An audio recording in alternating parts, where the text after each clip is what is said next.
Beaucoup parlent du détroit d'Ormuz, et à raison d'ailleurs, parce que je pense que c'est vraiment l'élément qu'il faut regarder le plus aujourd'hui. Et globalement, si on a une fermeture de ce fameux détroit, ça va impacter le prix de toutes les matières premières. Donc c'est sûr que des valeurs comme Nike peuvent être touchées par ce qui se passe. Une des erreurs, c'est de traiter les phases que l'on vit aujourd'hui, donc le conflit qui a lieu actuellement entre les États-Unis, Israël et l'Iran, c'est de le traiter avec ses émotions en prenant en compte son avis ou son opinion. Les marchés ne traitent pas avec les émotions, les marchés sont dénués d'émotions, si on peut le dire. La géopolitique, c'est une source qui peut être de peur pour certaines personnes, mais c'est pas comme ça qu'on doit la voir. Pour moi, la géopolitique n'est pas une source de peur. Beaucoup voient le monde un petit peu, il y a le bien et le mal. Moi, ma vision du monde en tant qu'investisseur n'est pas manichéenne. Ce qui est important, c'est de comprendre les deux points de vue, en tout cas les points de vue des acteurs, parce que finalement, investir, c'est vraiment de comprendre où va le monde.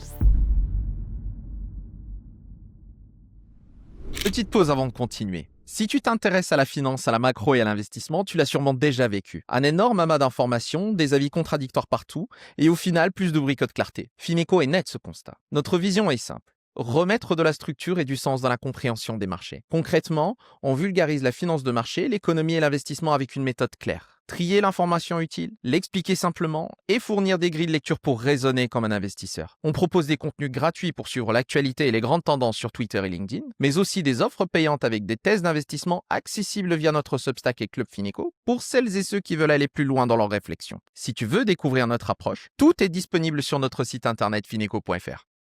Allez, on reprend l'épisode. Bonjour à toutes et à tous et bienvenue dans ce nouvel épisode de Whatever It Takes. Comme toujours, je vous retrouve avec mon acolyte de d'habitude, Yann Mank, analyste chez Chroma Trading. Hello Yann, comment vas-tu ? Bonjour à tous, ça va très bien et toi Omar ? Bah écoute, ça va. Nouvel épisode, nouveau sujet et je pense qu'il est très important, surtout quand on regarde un petit peu l'actualité aujourd'hui. Mais avant d'en parler, j'invite toujours les abonnés et aux nouvelles personnes qui nous regardent à s'abonner massivement et à activer la petite cloche des notifications, que ce soit sur YouTube, Apple Podcast ou Spotify, pour ne rien rater des prochains épisodes. Bah écoute Yann, si tu veux, on peut parler du sujet. Peut-être que tu vas nous en dire un petit peu plus. Bien sûr, alors je vais effectivement introduire le sujet. J'en profite également pour remercier les nouveaux auditeurs et auditeurs habituels. Donc on est pile dans le thème, heureusement ou malheureusement. Alors l'idée, ça va être de rester très neutre tout le long de ce podcast, puisqu'on va aborder le sujet de la géopolitique et notamment l'impact de la géopolitique sur les investissements. Donc j'insiste, on va discuter géopolitique et pas politique.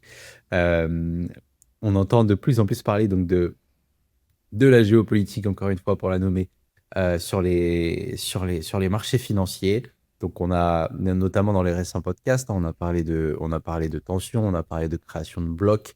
Aujourd'hui, on parle et on ne parle pas que, puisque la guerre a éclaté du côté du Moyen-Orient sur ces dernières 48 heures. Donc est-ce que c'est vraiment quelque chose que les investisseurs doivent désormais suivre, surveiller, et est-ce que c'est même quelque chose auquel les investisseurs doivent s'intéresser? Bah écoute, plus que jamais, on en a beaucoup parlé lors des derniers épisodes, hein. Bien évidemment, comme tu l'as rappelé, on a des créations de blocs qui se mettent en place. On a aussi une mondialisation qui est en train de muter et qui complique un petit peu les choses. Et puis, évidemment, on a une course technologique, une course aussi à l'armement, qui sont en train de se mettre en place. Donc, évidemment, la partie géopolitique est à suivre depuis très longtemps. Alors avant, évidemment, on a toujours eu l'impression que la géopolitique, c'était un peu un bruit de fond, hein, quelque chose de très lointain. Et même parfois, dans certains épisodes, on avait l'impression que c'était presque décoratif pour les marchés. Mais aujourd'hui, comme on l'a déjà dit à plusieurs reprises, on est vraiment dans un changement de régime sur cet aspect-là. Mais il faut quand même être bien conscient de quelque chose. La géopolitique, elle ne fait pas nécessairement bouger les marchés parce qu'il y a un conflit ou une tension quelque part. Ce qui compte véritablement pour les marchés, c'est les changements que l'on peut voir dans les équilibres économiques. D'accord ?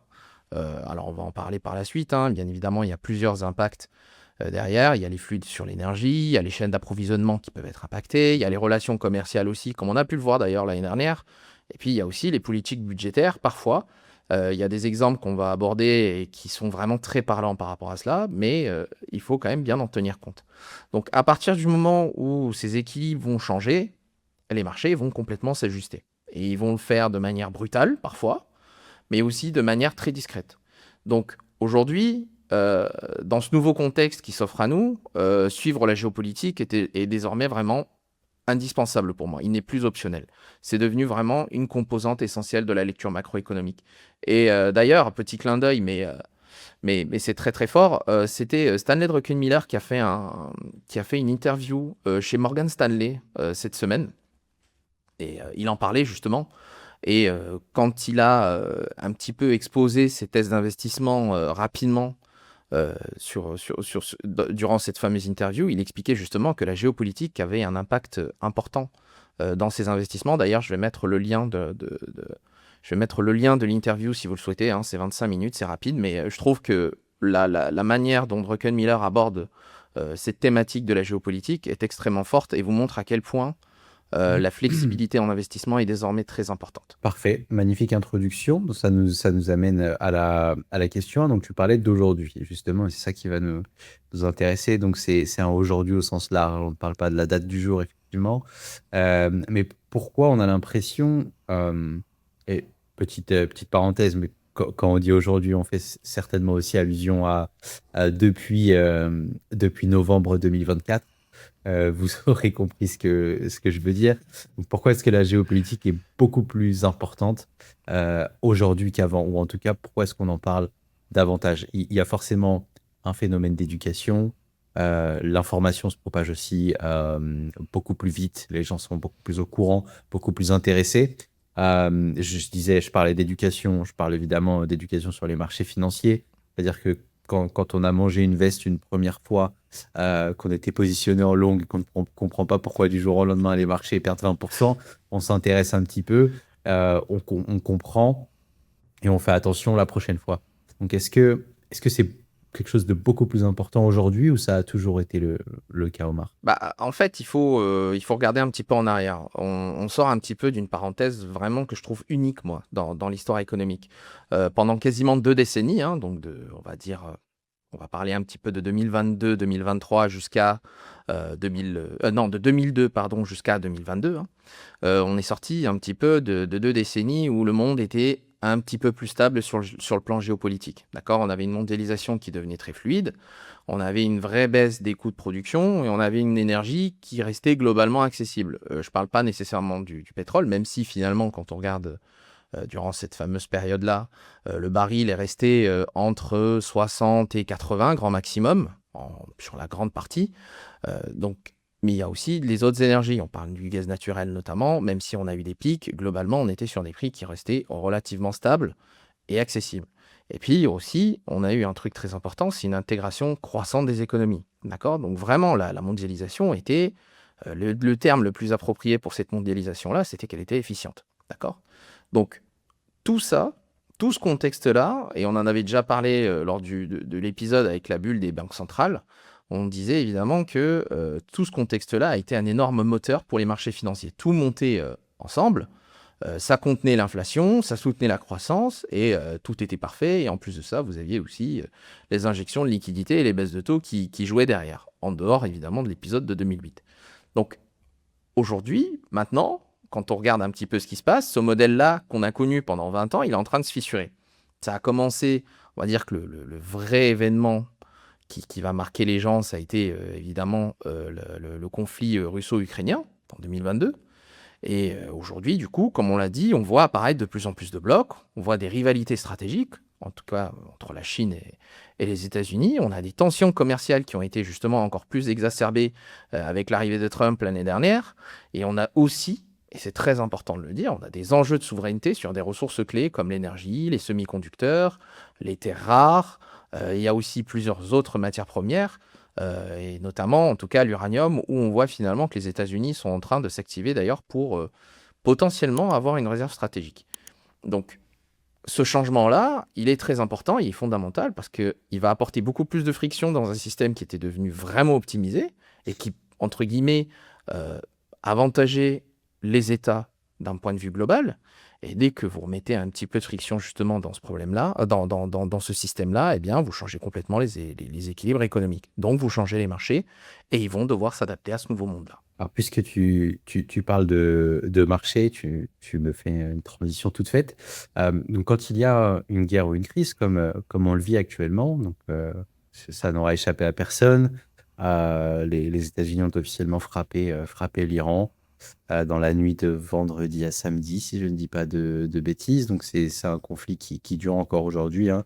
Aux dernières nouvelles, le leader suprême a été tué dans les frappes, mais ça n'a pas arrêté la guerre.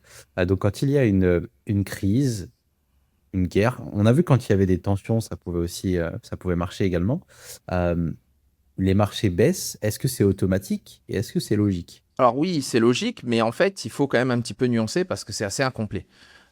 Et c'est là d'ailleurs où beaucoup d'investisseurs se trompent. Donc, il faut regarder un petit peu l'événement, d'accord? Quand il y a une guerre, évidemment, les marchés doivent baisser. C'est ce que beaucoup d'investisseurs se disent. Ils se disent, l'événement, c'est le truc le plus important. Il y a une guerre, on va baisser. Sauf que les marchés, eux, ils ne fonctionnent pas nécessairement comme ça. Ce qui les intéresse, c'est pas l'événement lui-même. Ce qui les intéresse, c'est les conséquences économiques et financières.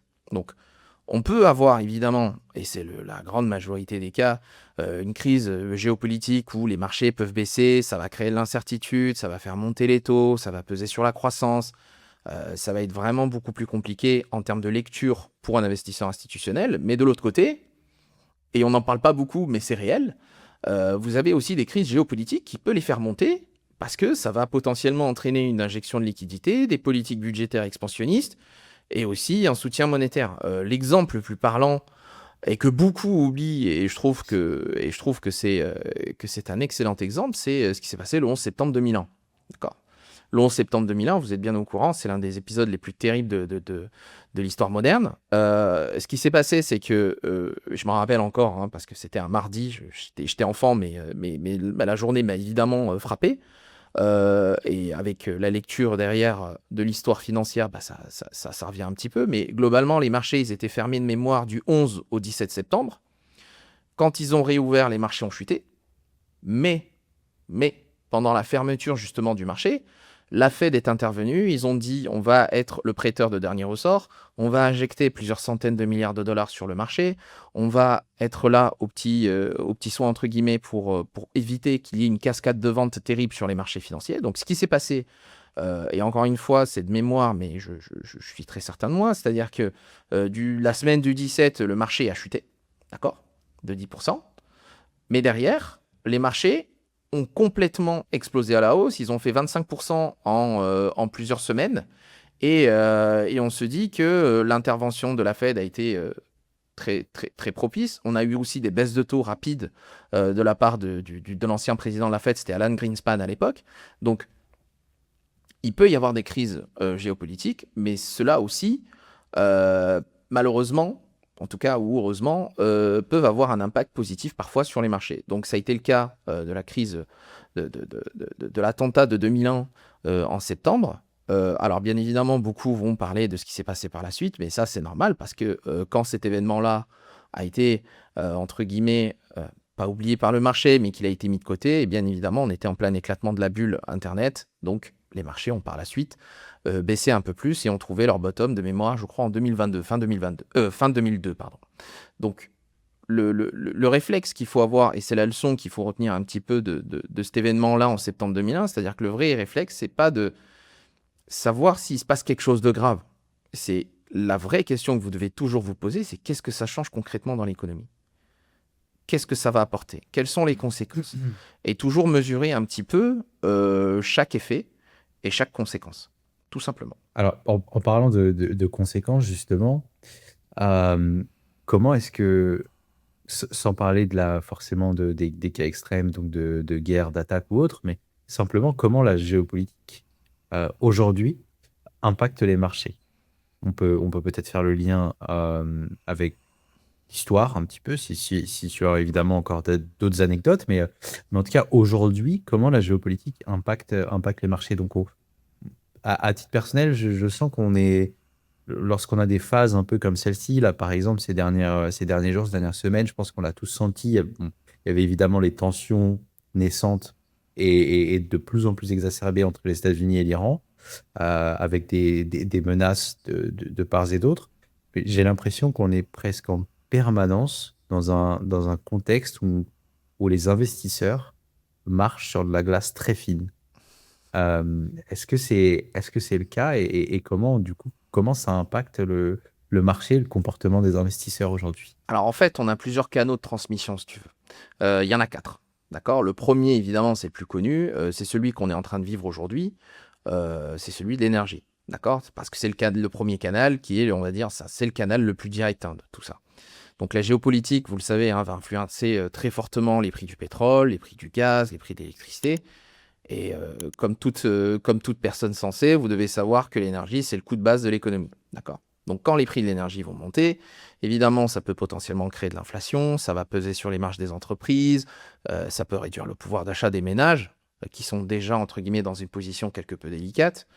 Et derrière, bien évidemment, dans des cas extrêmes, et je dis bien extrêmes, parfois, ça peut pousser les banques centrales à complètement arrêter forcément leur baisse de taux, en tout cas on parle d'aujourd'hui, voire dans des cas beaucoup, beaucoup, beaucoup plus extrêmes, se dire on va mettre des taux un peu plus élevés. D'accord? Mais pour l'instant, je pense qu'on n'y est pas. Et puis, donc finalement, quand on regarde un petit peu, la tension géopolitique, même si elle est localisée, peut véritablement avoir un impact global à partir finalement du canal énergétique, parce qu'on est dans un monde qui reste mondialisé, et il ne faut pas l'oublier. Ensuite, du coup, il y a la deuxième partie, et qui, elle, est beaucoup plus importante aussi, c'est le commerce international. Et là, c'est quelque chose qui est beaucoup plus structurel. On l'a vu l'année dernière avec les droits de douane, et on continue d'ailleurs toujours de le voir avec les droits de douane, mais globalement, pour revenir un petit peu en arrière, pendant des années, les entreprises, elles ont optimisé leur chaîne de production dans le but de réduire leurs coûts. Donc, l'objectif et la logique derrière tout ça, c'était que, comme je vous le dis depuis le début, et comme on le dit d'ailleurs tous les deux depuis le début à travers des autres épisodes, c'est qu'on avait une logique de mondialisation qui était très poussée. D'accord? Aujourd'hui, avec les tensions géopolitiques que l'on voit aujourd'hui, la logique change. D'accord? Donc on passe d'un monde, comme on l'a dit au début de l'épisode, d'un monde qui était optimisé par le coût, à un monde qui est beaucoup plus optimisé et focus sur la sécurité. D'accord? Donc ça veut dire des relocalisations, c'est-à-dire duplication par exemple des chaînes de production, ça veut dire diversification des fournisseurs, et tout ça, évidemment, ça a un coût et ça impacte les consommateurs. Donc à court terme, ça peut peser sur la croissance et les marges, d'accord? On a pu le voir récemment, mais à long terme, ça peut créer aussi de nouvelles opportunités d'investissement. On le voit d'ailleurs sur l'industrie depuis quelques mois. Ça peut aussi avoir des opportunités d'investissement sur les infrastructures et aussi sur d'autres zones géographiques. C'est pour ça qu'on n'a pas arrêté, justement, et tu le sais, Yann, de dire qu'il faut diversifier. Parce que dans ce nouveau monde-là, c'est pas tout va monter ensemble, c'est potentiellement des écarts de performance qui vont s'afficher, et donc des zones géographiques peuvent en profiter beaucoup plus que d'autres. Ensuite, il y a le troisième volet, et qui lui est très très important aussi, qu'il faut garder en tête, c'est le dollar. D'accord? Parce que le dollar, vous le savez, il est toujours au cœur du système financier mondial, même si certains pensent qu'il sera remplacé. Donc, quand il y a une période de tension géopolitique, les investisseurs vont toujours chercher de la sécurité. D'accord? Et cette sécurité va toujours passer par des actifs libellés en dollars. L'exemple type, et on a pu le voir récemment, c'est le 10 ans américain. Le 10 ans américain qui, techniquement, ne devrait pas passer sous les 4%, n'arrête pas de baisser depuis un certain temps. D'accord? Beaucoup ont été, entre guillemets, je dirais un petit peu étonnés, et j'en fais partie d'ailleurs de ces personnes-là, mais en réalité, quand on prend un petit peu de recul, on comprend que c'est juste la fuite vers des valeurs refuges, tout simplement. Et puis, donc du coup, dans un tel contexte de géopolitique avec des tensions, le dollar va potentiellement se renforcer, les conditions financières vont se durcir, et ça peut mettre aussi sous pression les économies les plus fragiles, donc les économies des pays émergents. D'accord? Et puis, il faut quand même être vraiment conscient de ça. Une crise géopolitique, ce n'est pas un événement local, c'est vraiment un choc global. D'accord? Et ce choc global-là se verra via les flux de capitaux et surtout sur le dollar. Et enfin, on en a parlé depuis tout à l'heure, c'était les politiques publiques. D'accord? Donc la géopolitique va pousser toujours les États à agir. D'accord? L'exemple type que je vous ai donné, c'était septembre 2001. Et on le voit, on l'a vu en 2001, avec des dépenses en défense qui ont été explosées à la hausse. On l'a vu aussi récemment aux États-Unis avec justement ces fameuses dépenses dans la défense qui ont été explosées à la hausse, en Europe également. Et il n'y a pas que ça, parce qu'on peut avoir aussi des plans de transition énergétique. C'est ce qui se passe aux États-Unis aujourd'hui. On a des investissements supplémentaires dans les semi-conducteurs parce que les États-Unis ne veulent plus être dépendants de qui que ce soit, notamment Taïwan. Et puis aussi, on a des investissements dans les infrastructures les plus critiques. D'accord? Donc tout ça, c'est très important pour les marchés. Et tout ça, c'est très important parce que ça va rediriger les flux de capitaux à une très grande échelle. Donc globalement, il y a certains secteurs qui vont bénéficier d'un soutien structurel pendant des années. Et ça, dans votre vision et dans votre allocation, c'est quelque chose dont il faut tenir compte. Alors, si on parle justement de secteurs qui en bénéficieraient davantage que d'autres, ou d'investisseurs qui en bénéficieraient davantage que d'autres, évidemment, dans ce contexte-là, donc, qui sont les gagnants et qui sont les perdants? Donc, je peux élargir ma question. Non pas, l'idée n'est pas évidemment de te piéger ici, mais je veux dire, quand on parle de gagnants et perdants, automatiquement, on va peut-être penser à qui sont les gouvernements qui sont gagnants ou qui sont les investisseurs qui sont gagnants. J'aimerais élargir la question, et c'est pas quelque chose qui sera impossible pour toi de toute façon, mais qui sont les secteurs qui en bénéficient davantage? Et je pense qu'on va là rebondir sur quelque chose dont on a parlé dans les précédents podcasts. Et puis évidemment, qui sont les acteurs qui sont gagnants, donc qui tirent parti, qui tirent avantage de ces situations-là, et qui sont les perdants. Bah écoute, en réalité, le plus intéressant dans tout ça, c'est que la géopolitique détruit rarement de la valeur. D'accord? Beaucoup pensent que c'est le cas, mais quand on regarde un petit peu ce qui se passe, notamment d'un point de vue sectoriel, c'est pas ce qui se passe. On a plutôt l'impression que la valeur est redistribuée sur les marchés. D'accord?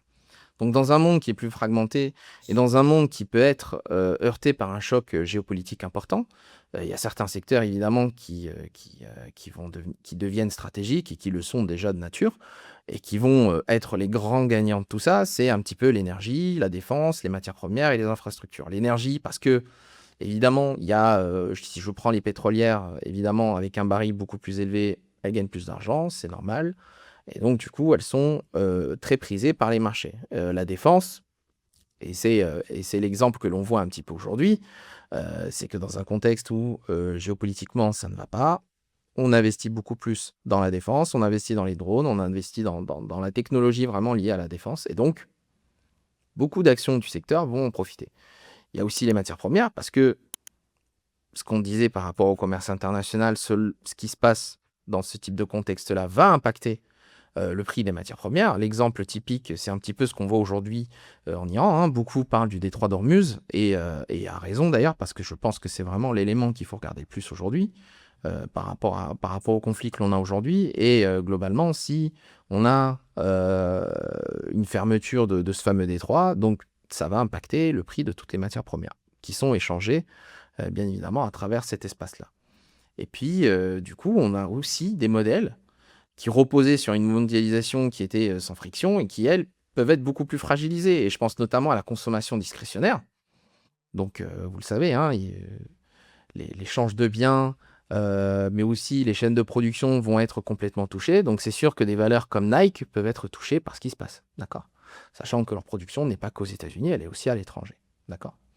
Mais vraiment, il ne faut pas nécessairement fonctionner de manière très binaire, quoi. Ce qui est très important, c'est qu'il n'y a pas que des gagnants et des perdants d'un point de vue absolu, c'est vraiment des changements de dynamique qu'il faut comprendre. Chaque choc géopolitique va avoir des incidences particulières, et ça peut être à court terme, ça peut être à très très court terme, mais ça peut aussi être à moyen et long terme. Donc, toujours faire des arbitrages, attendre d'avoir les éléments les plus déterminants et derrière arbitrer et faire en sorte de bien choisir par la suite, que ce soit pour des swings, des trades, mais aussi pour des investissements un peu plus long terme, tout simplement. Est-ce que, par exemple, juste pour donner un bref exemple qui soit bien concret, récemment, et je pense qu'on est encore dedans, on est encore dans cette phase-là, on a le secteur donc de la défense, par exemple, qui aujourd'hui est peut-être à favoriser.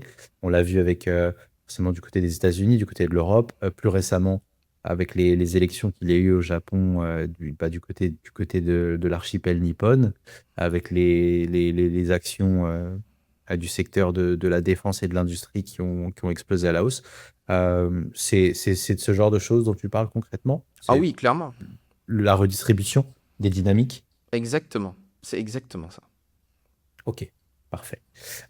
Donc si justement on parle de mouvements, de nouvelles dynamiques qui se créent, de rotation sectorielle ou autre. Euh, Ça veut dire qu'il y a quand même un travail du côté de l'investisseur aujourd'hui, un travail à effectuer, un travail adaptabilité, d'adaptation. Donc, comment est-ce qu'on va l'intégrer en tant qu'investisseur? Donc, comment on fait avec tout ce contexte, tout ce climat, ces dynamiques, lorsqu'on est investisseur aujourd'hui en 2026? C'est un petit peu ce que je dis de temps en temps sur Twitter, même s'il faut être un petit peu mesuré quand on écrit sur ce type de réseau social, hein. C'est que globalement, il faut pas Toujours. trop. Ouais, toujours. Mais il faut pas nécessairement réagir au titre de presse, en fait. Ce qui est important quand vous êtes investisseur. Encore une fois, hein, la géopolitique déchaîne les passions, chacun a son avis et ça se comprend parfaitement. Mais quand vous pensez à vos investissements et à votre portefeuille et donc à votre capital, il ne faut pas réagir au titre de presse. Ce qu'il faut faire, c'est juste comprendre ce qui se passe et traduire les événements géopolitiques en variables macro. D'accord? Ça, c'est le premier élément. Donc, à chaque événement, ce que vous devez vous demander, c'est est-ce que ça va impacter l'énergie? Est-ce que ça va impacter l'inflation? Est-ce que ça va impacter les taux? Est-ce que ça va impacter la liquidité? Est-ce que ça va impacter les flux de capitaux? Est-ce que ça va impacter les politiques budgétaires? Etc. etc. etc.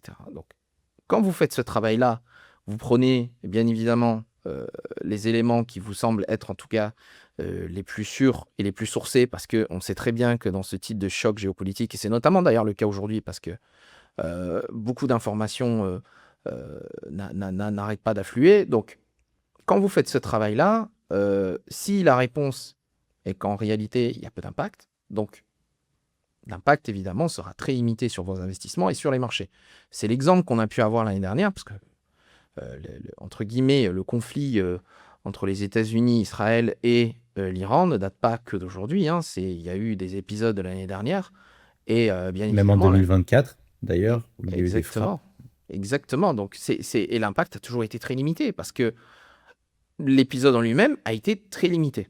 D'accord? Donc, le marché en a tenu compte, il a pricé certaines choses, d'accord? Et ça se voit sur l'un des actifs les plus prisés aujourd'hui, c'est sur l'or, notamment, d'accord? Donc, on a un risque géopolitique, une prime de risque qui est appliquée sur l'or. Donc, le marché va pricer discrètement certaines choses, mais globalement, quand on regarde le marché action ou autre, l'impact va être très limité. Par contre, si la réponse à vos questions, c'est oui, là, ça devient différent. Et donc, du coup, vous devez commencer un petit peu à réfléchir en termes d'allocation, de secteur, des zones géographiques. Et quand je parle d'allocation, et c'est aussi l'une des problématiques que peut avoir l'investisseur, c'est-à-dire que l'investisseur peut se dire non, mais je suis obligé toujours de poser mon argent. Donc, il y a des secteurs qui vont en profiter, donc j'alloue tout sur certains secteurs et sur certaines zones géographiques. Mais en réalité, c'est probablement pas nécessairement ce qu'il faut faire. Quand on parle d'allocation, la position cash peut être très importante. D'accord? Donc, nous, chez Fineco, la position cash, elle a été augmentée. Aujourd'hui, on est à 50%, hein, pour vous dire, par rapport à des positions liquides, mais aussi le cash en lui-même. Mais globalement, ça fait un certain temps qu'on réfléchit à ces éventualités-là. On fait nos arbitrages, on pose le pour et le contre, et quand on réfléchit un petit peu, on se dit qu'évidemment, il faut rester investi sur le marché, mais de l'autre côté, il faut aussi garder une certaine allocation importante pour le cash, au cas où des épisodes beaucoup plus graves surviennent. Donc, aujourd'hui, quand on prend l'exemple d'aujourd'hui, parce que c'est celui qui va vraiment importer les gens, si je dois faire un espèce de topo sur les éléments que l'on a aujourd'hui, évidemment, beaucoup, comme moi, pensaient que la mort de l'ayatollah Khamenei serait, entre guillemets, apporterait un peu plus d'apaisement sur les marchés. Finalement, on voit que... Voire mettre fin à la guerre. Exactement, sauf qu'on voit finalement qu'il a été remplacé et que potentiellement le régime est toujours en vie. Donc, on a aussi des questions qui se posent au sein du détroit d'Ormuz. Donc, c'est encore une fois des éléments dont qu'il faut garder en tête. Il faut voir aussi plusieurs sources, donc c'est très difficile. Aujourd'hui, nous, chez Fineco, là, aujourd'hui, on est en train de tourner le dimanche 1er mars. Avec ces éléments-là, pour moi, il est difficile de prendre des décisions. Donc, on reste observateur, on attend d'avoir plusieurs sources, on attend d'avoir des éléments très probants et de voir un petit peu l'évolution de tout ce qui se passe pour prendre telle ou telle décision. On ne va pas nécessairement sauter sur des valeurs qui vont pump, entre guillemets, sur les marchés parce que sur le court terme, c'est sûr que des secteurs vont en profiter, comme on a dit. Mais je préfère plutôt rester tranquillement dans ma zone de confort en me disant que la position cash est importante. L'allocation a été faite correctement. Des secteurs avaient déjà été cherchés dans ce type de contexte-là et des zones géographiques différentes aussi. Donc, on reste serein, on attend et on voit d'avoir beaucoup plus d'éléments pour pouvoir arbitrer la suite. Donc, c'est plutôt comme ça que vous devez réfléchir, toujours en termes d'allocation, de secteur, de zone géographique et ne jamais négliger la position cash qui, elle, en tout cas, peut vous permettre d'aborder les choses beaucoup plus sereinement et de profiter de potentielles opportunités qui peuvent survenir dans ce type de contexte. Alors, justement, se jeter sur certains secteurs, en tout cas jeter son argent sur certains secteurs trop hâtivement durant ces phases-là, ça peut être un des pièges. Donc, on va parler des erreurs ou peut-être de l'erreur la plus fréquente. À ton avis, je vais anticiper un petit peu, mais parce que je l'ai vu pas mal sur les réseaux sociaux. Déjà, une des erreurs, c'est de traiter les phases que l'on vit aujourd'hui. Donc, on est encore en train évidemment de parler du conflit qui a lieu actuellement entre les États-Unis, Israël et l'Iran. C'est de le traiter avec ses émotions en prenant en compte son avis ou son opinion. Les marchés ne traitent pas avec les émotions et avec les opinions. Les marchés sont dénués d'émotions, si on peut le dire. Et on est dans le thème avec l'intelligence artificielle aujourd'hui. Donc, c'est évidemment normal que ces sujets-là déchaînent les passions. Mais n'oubliez pas que nous, et surtout Fineco, traite de macroéconomie, de finance, de marché financier, et ne donne pas une opinion ou un avis personnel. Là, je fais référence à quelques commentaires qu'on a pu lire sur les réseaux. Donc, faites très attention parce que c'est une des erreurs les plus fréquentes qu'un investisseur puisse faire, c'est de naviguer, ou en tout cas d'être dirigé par ses émotions. Et même lors de phases comme celle-ci, malheureusement, le marché en est dénué et, on va dire, n'est pas de bon cœur, pour résumer les choses. Donc, petite parenthèse terminée. Pour toi, donc pour moi, c'est une des erreurs déjà que les investisseurs font tout le temps de toute façon. Pas forcément en période de crise, en période de conflit ou de guerre. Laisser les émotions prendre le pas. Mais c'est davantage exacerbé pendant ces phases-là. Pour toi, si on revient dans le contexte dans lequel on est, quelle est l'erreur la plus fréquente donc? En fait, pour moi, il y en a deux. La première, évidemment, tu en as très très bien parlé. Tu parles des émotions. En fait, moi, je vais résumer tout ça à un mot. C'est le sensationnalisme.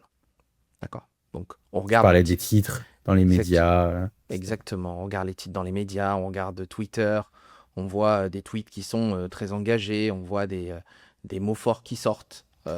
Et c'est normal. Et et c'est c'est- normal. Comme tu le disais en début de podcast, chacun a ses opinions. Exactement. On a forcément l'émotion qui prend le pas. Puis on peut être attaché à une communauté, avoir des convictions, que ce soit religieuses ou politiques ou autres. C'est tout à fait normal. Et là, on parle de marché. Je pense que Mais c'est important de le rappeler. c'est exactement ça. Je pense qu'il faut vraiment comprendre que les gens ont le droit de s'exprimer et qu'ils ont le droit d'avoir leurs avis, mais les lire sont une chose, en prendre conscience et en prendre connaissance sont une chose, mais les appliquer sur votre stratégie d'investissement en est une autre. D'accord? Donc la première erreur, pour moi, c'est le sensationnalisme. On va regarder les titres, on va se poser des questions, on va laisser notre propre biais personnel prendre le pas, et donc finalement, on va confondre un petit peu l'intensité émotionnelle, hein, tu parlais d'émotion, donc on va confondre l'intensité émotionnelle d'un événement, hein, extrêmement choquant ce qu'on est en train de voir aujourd'hui, avec son impact économique réel. D'accord? Ça a été le cas par exemple du Venezuela. Tout le monde a dit on attaque le Venezuela, l'impact va être monstrueux. Bon, je pense que ça n'a pas été le cas. L'impact n'a pas été monstrueux, mais évidemment, la vague d'indignation ou de bonheur, entre guillemets, s'est faite ressentir sur les réseaux sociaux, que ce soit dans les médias traditionnels, mais aussi sur Twitter. Donc, ça, il ne faut absolument pas confondre cette intensité émotionnelle et l'impact économique réel, d'accord? Les marchés, eux, ils ne réagissent pas à ce qui choque. Encore une fois, ils sont froids. Les marchés sont très froids sur cet aspect-là. Donc, eux, vraiment, je répète encore ce qui a été dit au début, hein, eux, ce qui les importe, c'est le changement sur les équilibres économiques. D'accord? Donc, il peut y avoir des événements très graves qui n'ont qu'un impact limité. D'accord? Et il peut y avoir aussi des changements beaucoup plus discrets. Et Dieu sait qu'on en a entendu aujourd'hui et qui peuvent avoir des conséquences énormes. Vous voyez, le changement le plus discret qu'on entend maintenant de plus en plus aujourd'hui, c'est les achats des banques centrales, des achats d'or et de métaux précieux de la part des banques centrales émergentes. Ce sont des changements qui sont très discrets. On n'en entendait pas beaucoup parler l'année dernière et encore moins l'année d'avant. Et pourtant, aujourd'hui, on voit que les conséquences sont énormes quand on a des métaux précieux aussi chers. D'accord? Parce que ça a des conséquences sur l'industrie et du coup sur plusieurs secteurs par la suite. Donc c'est plutôt comme ça qu'il faut le percevoir, ne pas être sensationnaliste. La deuxième erreur, et celle-ci pour moi est très importante aussi, c'est l'action que l'on va avoir directement sur le portefeuille. Beaucoup vont se dire je vais vendre. D'accord? Je pense que le premier réflexe n'est pas de se dire je vais vendre. Le premier réflexe, encore une fois, c'est de toujours essayer de comprendre ce qui se passe, sourcer avec tous les éléments que l'on a, vraiment tout reprendre à zéro, comprendre la situation dans laquelle on est, avoir une photo importante de ce qui se passe, et ensuite comprendre les impacts que l'on peut avoir sur l'inflation, sur les taux, sur les flux, etc., etc. Et à partir de ce moment-là, on prend la décision ou non de vendre. Donc, il y a eu beaucoup d'épisodes où on s'est rendu compte, et ça c'est historiquement, il y a des graphiques qui le prouvent et des données qui le prouvent qu'en réalité, quand on a ce type de choc-là, vendre n'est pas une bonne solution. Et puis aussi, on a eu des exceptions. L'exemple typique était en 2022, hein, avec la Russie et l'Ukraine, où on a vu les marchés chuter très fortement. On a eu un baril qui a explosé à 100 $, un peu plus même. Donc, quand on a ce type d'événement, évidemment, les personnes, en tout cas les institutionnels, eux, ont fait ce travail-là, le travail dont je vous parle, et le réflexe a été rapide, c'est de dire « je sors ». Donc, dans le cas des États-Unis, Israël et de l'Iran, je pense, à titre personnel, et encore une fois, c'est un avis personnel, je pense que la prudence et la patience sont une meilleure chose. Mais d'un côté, j'ai cet avis-là parce que on a déjà fait le travail en amont qui était d'avoir une position cash un peu plus importante que l'accoutumée. D'accord. Donc, aujourd'hui, pour ceux qui sont investis à 90, 95%, parce que je sais qu'il y en a des personnes... Voire à 100%.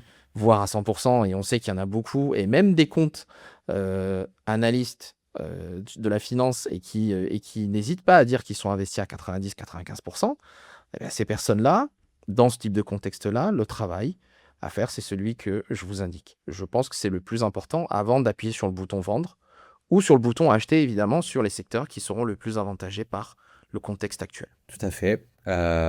Donc faites attention notamment à l'ouverture des marchés. Voilà, déjà on aura un premier, disons, le ton sera à peu près donné par rapport à la manière dont les marchés auront appréhendé les événements du week-end. Gardez un œil aussi sur ce qui va se passer. On sait que Ursula von der Leyen a convoqué un sommet ce lundi avec les dirigeants européens pour évoquer ce qui se passe au Moyen-Orient et comment donc assurer la sécurité, etc., dans la région. Qu'est-ce qui seront en retard, comme d'habitude, ou pas?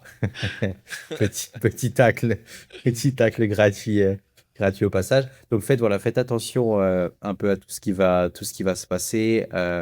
Comme le rappelait Omar, on enregistre le podcast le dimanche 1er mars.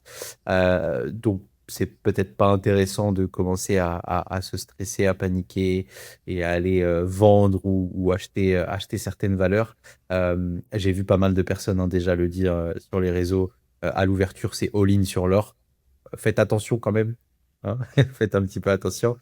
Bien que ça semble intéressant et que ça a l'air d'être le mouvement le plus évident, je pense que quand c'est trop évident, on s'expose à de la casse. Donc faites très attention. Omar, je voudrais te demander pour conclure ce podcast, quelle idée pour résumer tout ça? L'idée, elle est très très simple, c'est-à-dire que la géopolitique, encore une fois, c'est une source qui peut être de peur pour certaines personnes, mais c'est pas comme ça qu'on doit la voir. Pour moi, la géopolitique n'est pas une source de peur. D'accord? Encore une fois, on a tous nos avis.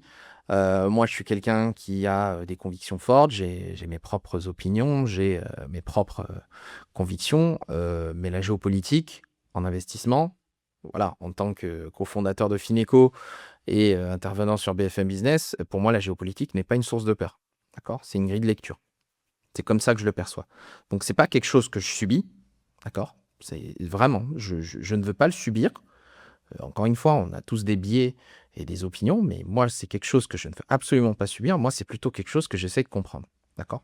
Et c'est plutôt comme ça que j'aborde la géopolitique. Donc, j'expliquais à certaines personnes sur Twitter, beaucoup voient le monde un petit peu comme si il y a le bien et le mal. Moi, ma vision du monde en tant qu'investisseur n'est pas manichéenne. D'accord? Le manichéisme, c'est quelque chose que je mets de côté parce que finalement, euh, ce qui est important, c'est de comprendre les deux points de vue, en tout cas les points de vue des acteurs, et surtout, comprendre les impacts derrière. Parce que finalement, investir, c'est vraiment de comprendre où va le monde. D'accord? Et quand on comprend où va le monde, on arrive normalement à comprendre où va aller le capital et où vont aller les liquidités. Donc, aujourd'hui, quand on est dans ce contexte-là, dans ce monde-là, ignorer la géopolitique, c'est une erreur. C'est comme si on naviguait finalement sans regarder la météo. D'accord? L'impact de la géopolitique aujourd'hui est très important, il est très prenant.